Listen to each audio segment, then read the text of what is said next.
Hey guys, how's it going? Jay here. Welcome back to yet another episode of SoundStage Take 2. This is where I give my second opinion to a product that has already been reviewed by a SoundStage reviewer. In this case, we have the Sonus Faber Electa Amator 3, which is one of my favorite speakers of all time. And this was reviewed by one of my favorite reviewers of all time, Hans, on SoundStageUltra.com on December 15, 2019. Now, you can go and check SoundStageUltra.com, or there'll be a link in the description below for you to go and read his review. I urge you to review it. He's a very good reviewer. Today, however, in this video, we're going to go over what I think about the Sonus Faber Electa Amator 3, because this speaker is something that is special to me. It's not a speaker that comes in here once in a while and I listen to it and give you my impressions. This is a speaker that I have a relationship with. It's a speaker that I have had listened to in my shop before when I used to work at a high-end retail store, and had multiple chances to pair up with different gear, setups, and so on. Now I have finally gotten a chance to listen to them in my own space, at my own little crib here in my audiophile journey. And I have to say that it is everything that I expected and above and beyond. Now, let's make it clear, this speaker is not a cheap speaker. It is about 10,000 US dollars. And I say about because depending on the country that you reside in, you will have different price points due to conversion and shipping and all that stuff. So it's about 10,000 US dollars depending on where you are. And it is not a typical speaker. Now, before you go ahead and start commenting, a speaker should never cost $10,000, and you're absolutely right and wrong. And nobody likes it when I say they're wrong, but it's true. $10,000 is a lot of money, and yes, for the sound alone, and if you're an audiophile that's going for sound alone, then I believe that yes, you possibly can do better through other means like DIY, cheaper budget-friendly options that can perhaps perform at a similar level, if not better, for a little less money. However, you're never going to get the same sound as the Sonus Faber Electa Amator 3, and that is a fact. Because the amount of treatment that this speakers go through, the amount of R&D that this speaker goes through, is something that you possibly can't really replicate in your own home, or for a matter of fact, in a small company. So that's what makes Sonus Faber special and what I like about Sonus Fabers. First of all, the brand itself is a very big brand. They have something called economy of scale. So this means that they can technically make stuff that is not possible with other companies, smaller companies, because they have the resources to do things that they want to do with a speaker. So for example, one of the things is this cabinet. So that's where I'm going to start here. The cabinet of this speaker itself is a solid walnut. And a solid walnut cabinet like this, a solid wood cabinet of any kind, is not really a preferable choice when it comes to speaker designs, believe it or not. They may look luxurious, but they're not the best option. There's other particle boards or density boards that does better. In fact, a lot of people prefer MDF as engineers. And that's because of the resonance inside the cabinet. But not going further into that nerd stuff, basically a solid cabinet like this, you really need to treat the wood to perfection, to a specification.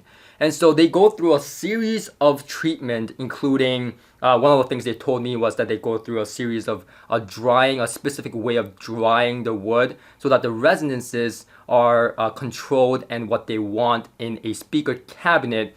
And in similar ways to how a instrument is designed so that you don't have to often adjust the truss rod, this speaker essentially goes through the similar, if not the same kind of treatment to become a good solution for a speaker cabinet design. Then the question arises, why would you go through all that treatment and expensive process like, treating the wood to like similar specifications as a real instrument? Why would you go through all that trouble just to build a speaker cabinet out of a solid wood when there is options to do so at a lesser price point like MDF?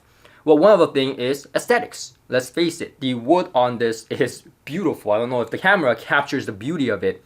And it's really lost for words when you see it in person. It is a beautiful finish. So that's first. And that has nothing to do with sound. So second is that it is a mythology, or rather a belief of the company itself. So when we hear an instrument, we're not only hearing the resonances of the strings, but also the main thing is that the body of the instrument is what we hear. So the wood matters, and if you're into violin, guitar, or any really real instrument like strings or other instruments sort, then you will quickly realize that different woods and different materials, and depending on the maker, the price of the instrument and the sound of the instrument actually changes quite a bit. So that's what their belief is that using natural materials as such in an instrument, because they see as their speakers as an instrument rather than just a medium to play sound through. This is a piece of art, a piece of instrument. So that's why it exists as a cabinet design. Another thing that is interesting is that the marble here is a high quality Italian marble, and this white marble is also a part of the design, as well as the brass finish on the speakers all over. And this is another mythology that Sonus Faber believes in, is using natural materials. And why is that so important, you may ask? Well, using natural materials in a speaker, again, yes, there are more synthetic materials or lesser parts that can do the same thing, more or less, but their belief is that by using natural materials as used in instruments, they are really utilizing that theory of making perfection when it comes to making a musical instrument, not just the speaker. And to go with that, they are also using leather in the front here, which is just very luxurious. I mean, it's just very, very luxurious overall. And even in the back, it's using leather. Back, nobody sees the back, but you can see here the back has craftsmanship just as beautiful as the front of the speakers. So that is the Sonus Faber Electa Amator in terms of the cabinetry design, in terms of the idea behind it, and why it costs as much as they do. It is a luxury brand. So again, I want to emphasize, yes, you can possibly find a speaker that performs better, maybe even suit your taste better in overall context, but you're never gonna find a speaker that sounds like this because of the material used, but also because of the tuning and because of the things they can do at the Sonus Faber factory. One of the things they can do is also the driver designs. So many brands out there, many companies will design their speakers based on a driver that already exists in the market. So there's compromises. Now often these brands ask the OEM factory to basically modify the driver to a certain specification, but there's only a little bit you can change. You can't change the entirety of the driver to fit your speaker designing needs.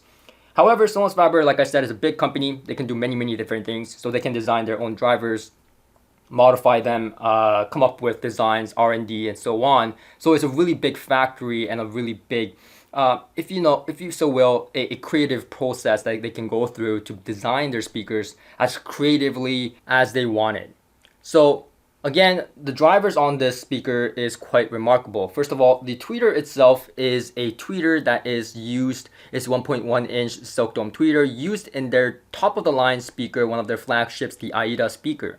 So that speaker is approximately about 130,000 US dollars and is used in this speaker. And the woofer is a woofer that was designed specifically for this speaker. So this is the thing I like about Sonus Faber. They could have just taken a woofer that is in other speakers and slapped it on here, but no, they designed it from basically scratch to suit this speaker to perfection. So this is a paper pulp woofer basically, and like I said, I love paper woofers. This speaker also uses a crossover that is very high quality in its components. So the crossover section also uses capacitors, one of my favorite capacitors of all time, the Clarity audio capacitors, and Jensen inductors. So you're not gonna find subpar quality crossovers in a speaker, right? Often the outside looks nice, but the inside doesn't look quite nice, and even in a high-end speaker. Well, in this case, you see that the crossover is going to be very high quality. So quickly going back here to the tweeter, because I missed the damped apex dome tweeter, which is very, very important. The damped apex dome tweeter is this thing here you see kind of like in a triangle, and it kind of just barely touches the tweeter here. And this is important because soft dome tweeters, like the one we see here, is often associated with steep roll-off in the high frequencies. Now, this has largely been mitigated by a lot of different technologies and depending on the company on how they do it. But Sonus Faber has done it this way because they found this to be the best method, and it took them, from my understanding, a lot of R&D and a lot of money and resources to come up with this design that is practically implemented in all of their speaker lines nowadays. Now, the damped apex dome tweeter is an interesting design because it extends the high frequency while it retains all the soft dome qualities, the delicacy of the high frequency without being sharp or bright or edgy sounding. And so that's what it does, and that's what it promises, and that's what it does from my experience as well. Now, before we go any further, now you may think, oh, this guy is a total Sonus Faber fanboy, and I am. There's no mistaking that. However, I want to emphasize the fact that I do not like every Sonus Faber speakers, right? I am not a fan of the Soneto line. Soneto line of speakers are okay to me. They're not the best sounding to me. This is a different case. This is something that I really, really like in terms of the sound quality. I think they nailed it in terms of the overall sound characteristics. So let's talk about sound for a little bit. This speaker has bass. It extends down low, especially if you have some room gain by placing the speaker a little bit closer to the wall. But I personally like to have the speaker out into the room about 3-4 feet, because when you do that, you get that airy presentation and the benefits of the damped apex dome tweeter, of the extended highs, the air, the openness, with the bass being tight and extending down low enough for my liking.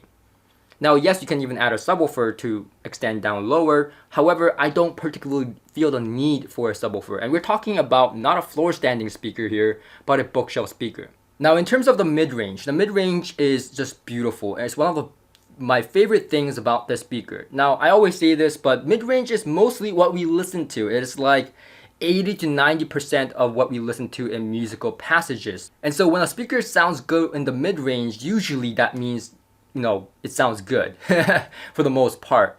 Now, the mid-range is just luscious. It is luscious, smooth, but it has enough edge to the sound to make out all the imaging in the music without, smearing it off or having this overly warm sound. It's not like that. It has a slight bit of warmth that blends in perfectly with the mid-bass punch and the mid-bass presence of the speaker.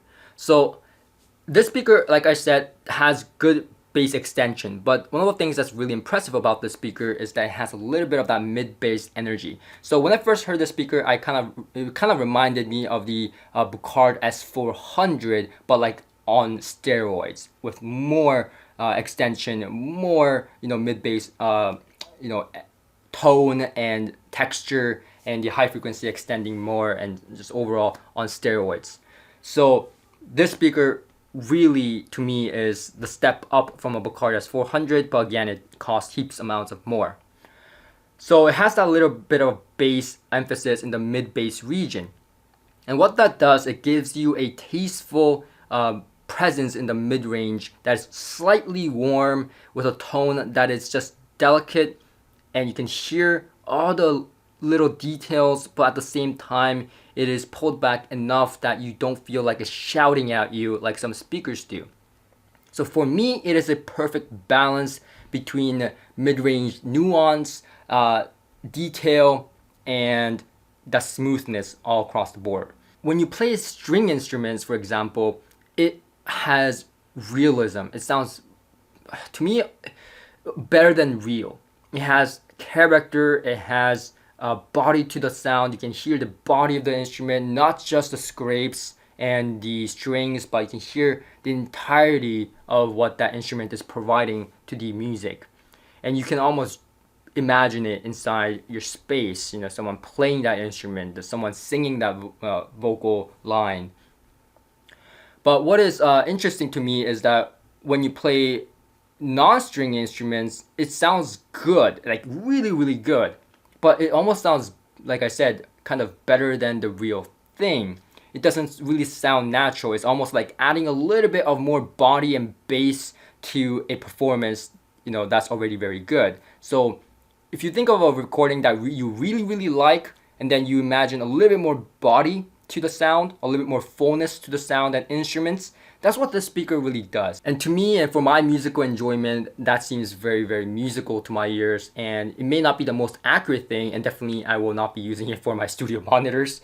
But this is definitely something I want to be listening to for my musical enjoyment.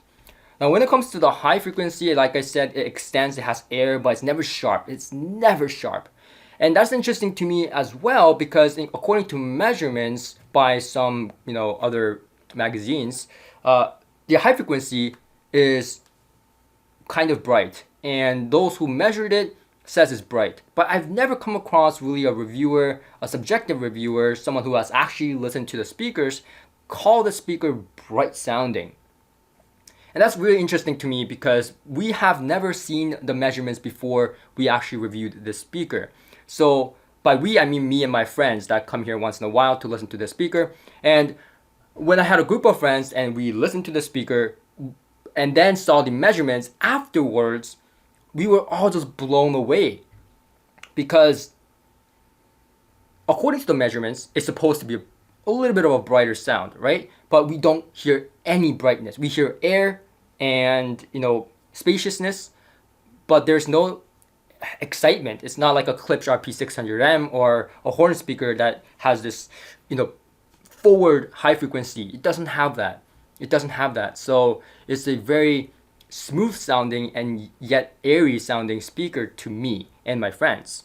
So quite frankly, maybe they tuned it just to perfection to have that air quality without, and that openness quality without that brightness. But I think they did some really good work here in terms of overall tuning with the speaker. Now, again, talking about imaging, the imaging is very pinpoint. I like to have the speakers hitting about my shoulder when it comes to placement, and that gives me very good center imaging and side imaging and just enormous sound staging. And that's what I really like about the speaker, is that it's not just the elements or technical stuff that it's good at. Often as a reviewer, you listen for detail, sound staging, imaging, but when you listen to this speaker, you kind of get lost in those details because it is just so good in this overall presentation. You're now listening to music and less analyzing. So yes, I absolutely love this speaker, and it is one of my favorite speakers of all time. And honestly speaking, before the speaker, I never thought I would say that a speaker, deserves to cost $10,000. My belief was that, $10,000 is a lot of money for a speaker, and you usually don't need to spend that much. And that still stands more or less, even with this speaker. But if you want the quality, the craftsmanship, the art, a piece of instrument rather than just a speaker, then I totally understand why the speaker costs as much as it does. And the sound is there to back it up, and so does the craftsmanship. So it is not just sound alone, it is the entirety of the speaker's history, the craftsmanship, the materials used, the R&D process, and all that you get. Is a very special speaker and sounds special. So that's pretty much it from me, and thank you for watching, and I'll see you guys on the next episode of SoundStage Take 2. Make sure to subscribe if you found this video helpful and want to see more in the future.